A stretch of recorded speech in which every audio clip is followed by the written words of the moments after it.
Welcome to Spoonful of Ohms Calm Class with me, Gina. And then taking your top arm and press yourself up to sit.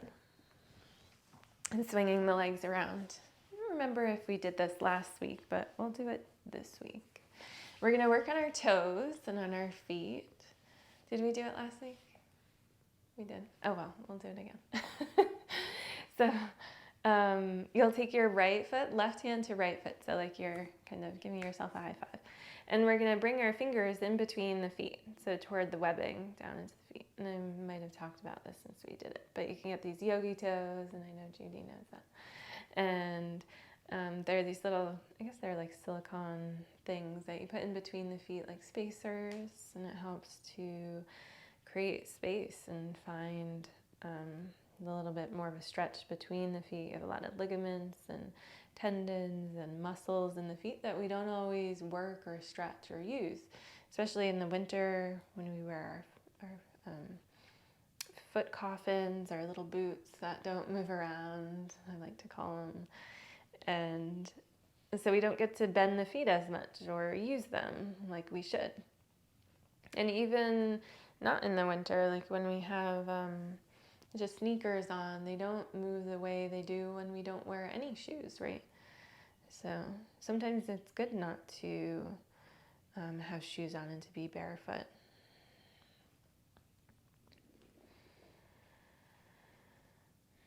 So when your fingers are in between the toes, you can take the other hand to your heel and start to just twist the foot a little bit from right to left. It doesn't have to be a lot. And then you can flex the foot as your fingers are in between the toes and point the toes. And kind of just move your foot around in different ways.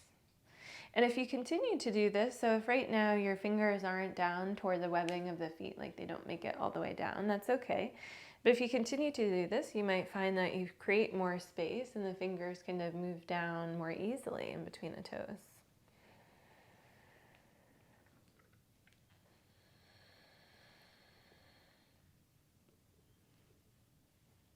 Our feet don't get as much love, I don't think. So.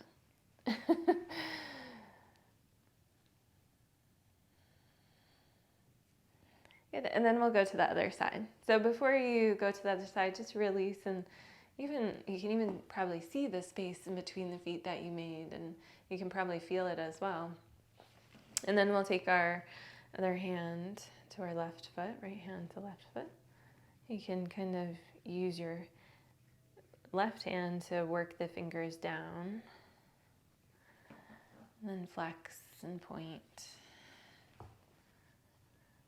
And gently take your left hand to your heel and kind of twist the toes in one direction and the heel in the other very gently.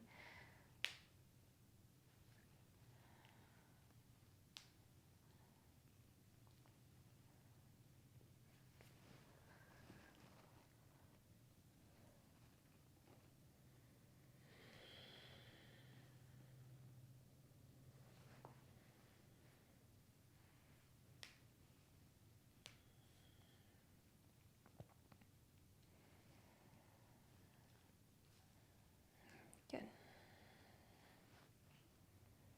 And then you can release the foot and just notice. You can bring the feet in front of you. Notice how they feel just for a moment. And then we'll come back into downward facing dog and do a little bit more work with our feet. So you can tuck the toes, lift the hips up and back. And then bring the feet a little wider than hip distance apart here. So that you just have a wider stance, rear down dog. And then see if you can lift the sitting bones up so you feel the stretch through the hamstrings, through the calves, down into your feet, and maybe even the heels and the feet. So the heels are moving down toward the mat very gently. You don't want to force the heels down, but allow them to be heavy and press into the base of the big toe mounds. Let the toes be relaxed. And then on your inhale, lift the heels nice and high so the toes are kind of pulling back. And then exhale as you release the heels back down. And inhale, lift the heels nice and high and bend the knees so now your toes are even more bent. And then inhale, straighten the legs and lower the heels. And then inhale to lift the heels, bend the knees. You can start to move the knees down to the floor gently. And then sit back. So here you can bring the forearms to the floor, a little less intensity, or you can sit all the way up on your heels. And you can try it both ways to see how it feels, because we worked on the feet a bit. So it might not feel as intense as it usually does, but if it does, you can always release the hands down, release a little pressure off the toes whenever it feels too intense. Hands can come to heart center. Thumbs can rest on your sternum here. You can bow your head. My pinky toe always slips out, so you can, if yours does, you can make sure it's kind of tucked under too.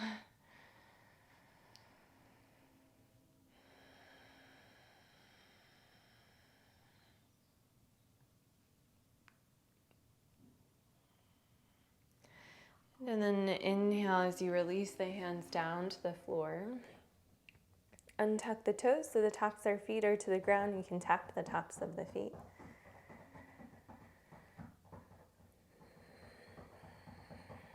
And then on your inhale, now if you need cushion under the knees, you can take a blanket, a folded blanket to bring under them.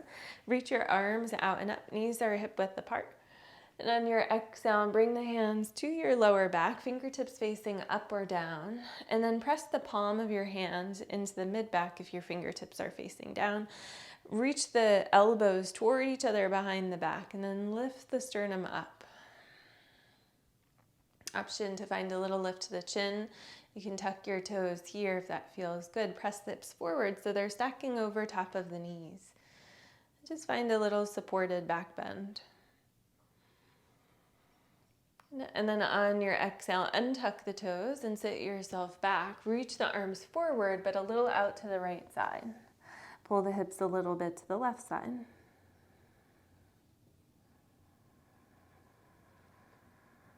And inhale as you walk your hands through center and over to the left. Right hand comes over top of the left and hips pull over to the right side.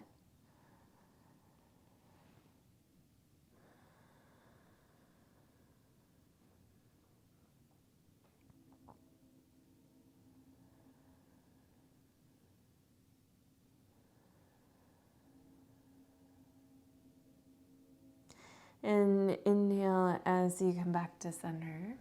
And come up onto all fours and arch the back up toward the ceiling as you move into cat pose. Press the floor away from you. And then inhale as the belly drops and the chin lifts. The chest reaches in between the upper arms.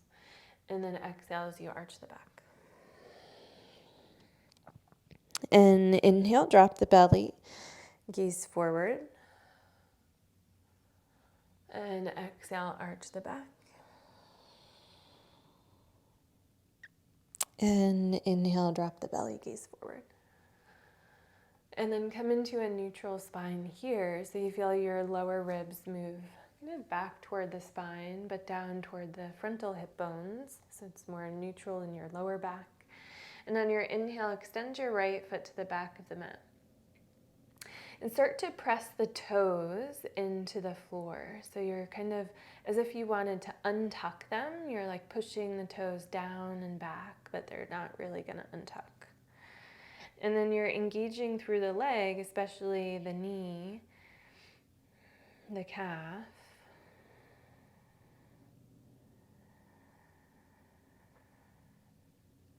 And then release that pushing, press or bring the top of the right foot down to the floor and then press the top of the foot down.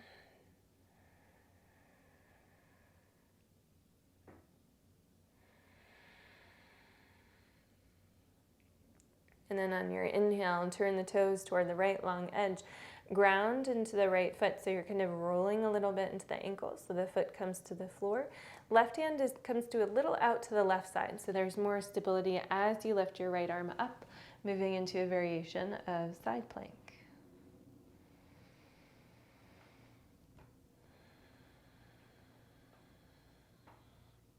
And on your inhale, turn your right palm so it faces behind you. Bend your right elbow and bring your right hand toward your left hip. And as you move your right hand downward, your right shoulder moves back in space a little bit. Your gaze can be over the right shoulder, or your gaze can be straight in front of you toward the wall, the side wall. And then inhale as you release the right arm, reach the right arm up. And then forward, reach through the fingertips, and then release the right hand down to the floor so you come back onto all fours. Right knee comes down next to your left. And on your inhale, extend your left foot back, toes are tucked. And as if you're trying to untuck the toes, like you're pulling the toes back a little bit and down into the floor.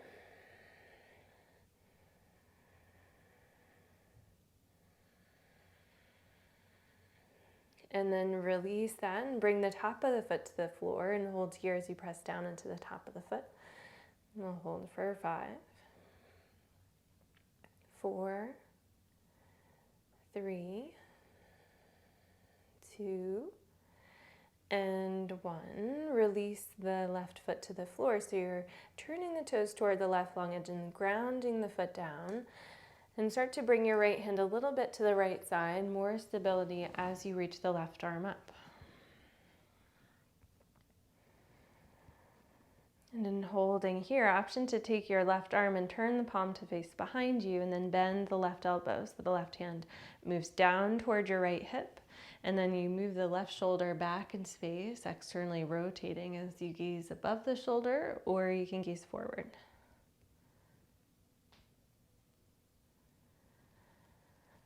And on your inhale, release the left arm, reach your left arm up toward the ceiling, reach the arm past the ear and through the fingertips, and let the left hand come down to the floor as you bring the left knee down to meet the right. Sit back into extended child's pose, hips toward the heels, crossing your hands underneath the forehead.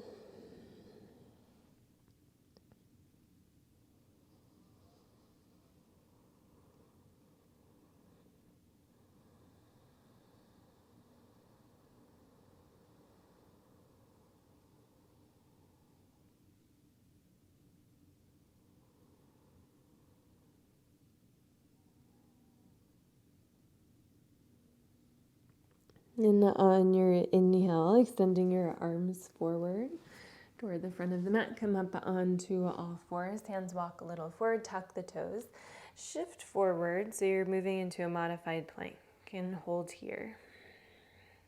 Feel the shoulder heads move toward the long edges of the mat as the chest reaches a little bit forward. Draw the lower ribs back toward the spine and down a little bit toward the hip bones. And then from here, option to keep the knees down or lift the backs of the knees up toward the ceiling. Press in between the shoulder blades just like we did as we were reaching our fingertips away from each other. And then on your exhale, let the knees come down and sit back into extended child's pose, hips toward the heels.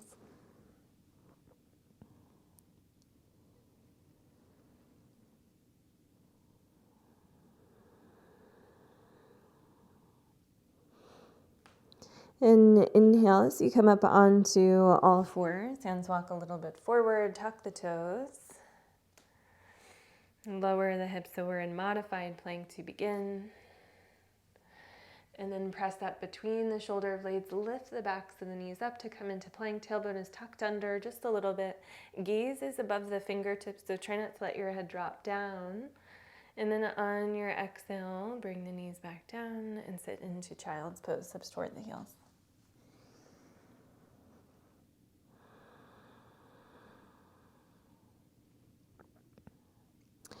And inhale as you come up onto all fours. Hands walk a little forward of the shoulders. Tuck the toes.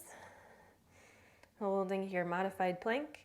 And then from modified plank, lift the backs of the knees up toward the ceiling. Draw the belly button in. And then exhale, drop the knees to the floor. Hold here. And bend the elbows, moving all the way down to your belly. Nice and slowly with control. Untuck the toes. And inhale as you lift into cobra, using the muscles of the back to lift. And exhale to release down. Inhale to lift up into cobra. Exhale to release down. And inhale, lift for cobra. And exhale to release. Now bring the arms out to the side. Actually, bring the arms forward in front first. So the arms are straight forward in front of you. The feet are going to be pressing down into the floor. So the legs are engaged. Maybe the kneecaps lift off the floor a little bit as the quads engage. And on your inhale, lift the arms maybe an inch off the floor. It doesn't have to be that high. And then exhale and bend the elbows out to the side so your palms hover over the floor. And then reach the arms out straight to the side. And now reach the arms back behind you. Maybe the chest lifts a little bit higher as the fingertips draw back. And then exhale, turn your head to the side, resting here a moment.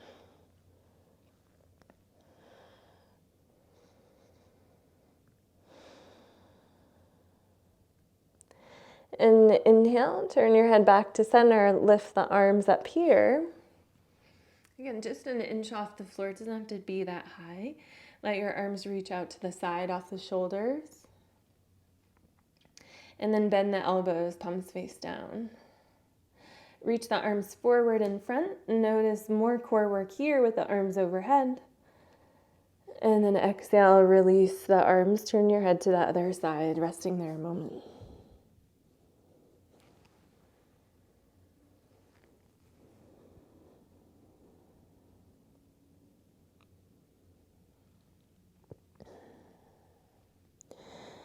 And on your inhale, bend into your right knee. Keep the forehead to the floor. If it's over top of the hands or down to the ground, just fine.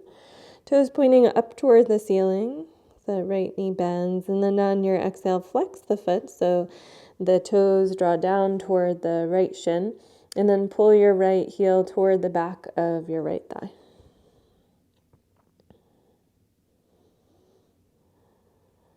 And then point the toes, release the top of your right foot down to the floor. And exhale, left knee bends. Point the left toes up. And then from here, flex the foot, toes drawing toward the shin, and pull the left heel toward the back of your left thigh. Squeeze it in.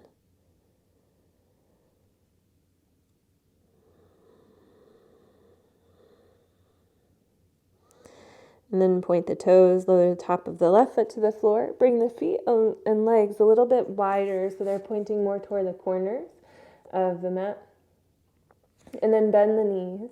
Bring the toes together and your knees a little bit wider apart.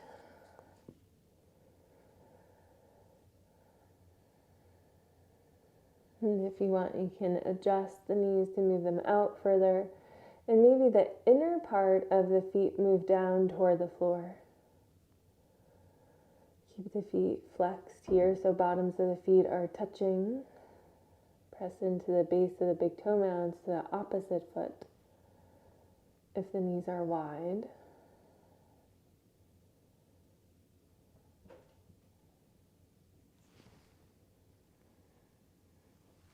And then inhale as you move the inner knees back together, or almost together, so they're hip width apart. And then let your feet move from side to side, so the legs sway from right to left. And as the legs sway, allow the hips to kind of move with that motion.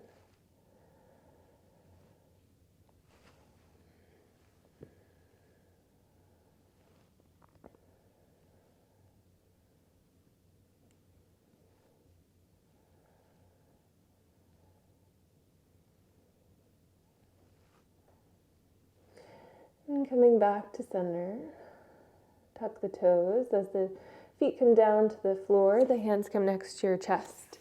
And on your inhale, press into your hands as you lift up into modified plank so the knees stay down. Nice long spine as you lift. And then bring the hips back over top of the knees. Walk your hands forward and come into melting heart on Hastasana.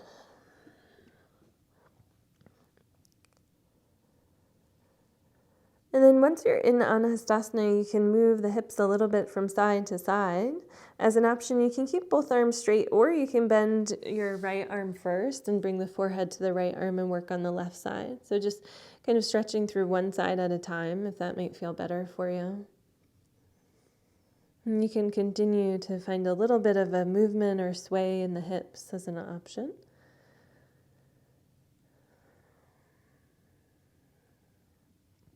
And if you have one arm bent, you can bend the other and reach the other arm straight.